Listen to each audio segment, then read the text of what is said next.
എന്നും നമുക്ക് മാതൃകയായിട്ടുള്ള ഒരു പ്രവാചകനായിരുന്നു അയ്യൂബ് നബി അലൈഹി ഇസ്ലാമിൻ്റെ ഖബറിടം സ്ഥിതി ചെയ്യുന്നത് ഒമാനിലെ സലാലയിലാണ്. അദ്ദേഹത്തിന് ഒരുപാട് സമ്പത്തുണ്ടായിരുന്നു, മക്കളുണ്ടായിരുന്നു, ബന്ധുമിത്രാദികളും അയൽവാസികളും എല്ലാം ഉണ്ടായിരുന്നു. അള്ളാഹു അദ്ദേഹത്തെ ഒരു രോഗം കൊണ്ട് പരീക്ഷിച്ചപ്പോൾ അദ്ദേഹത്തിൻ്റെ സമ്പത്ത് നഷ്ടപ്പെട്ടു. മക്കളെല്ലാം അദ്ദേഹത്തെ ഉപേക്ഷിച്ചു പോയി. അയൽവാസികളും കൂട്ടുകാരുമെല്ലാം അദ്ദേഹത്തെ ആട്ടിയകറ്റി.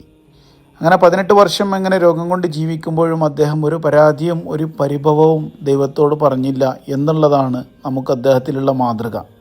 നമുക്കെല്ലാം രോഗങ്ങളെ കൊണ്ട് ചെറിയൊരു പരീക്ഷണം വരുമ്പോഴേക്ക് നമുക്ക് പരാതിയാണ്, പരിഭവമാണ്. പക്ഷേ ഇവിടെ അയ്യൂബ് നബി അലൈഹി ഇസ്ലാം തൻ്റെ നാഥനോട് പ്രാർത്ഥിച്ചത്, ഞാനൊരു പ്രയാസത്തിലാണ്, നീയാണെങ്കിൽ കാരുണ്യവാനിൽ കാരുണ്യവാനാണല്ലോ നാഥ എന്നുള്ളത് മാത്രമാണ് അദ്ദേഹം പ്രാർത്ഥിച്ചിട്ടുള്ളത്.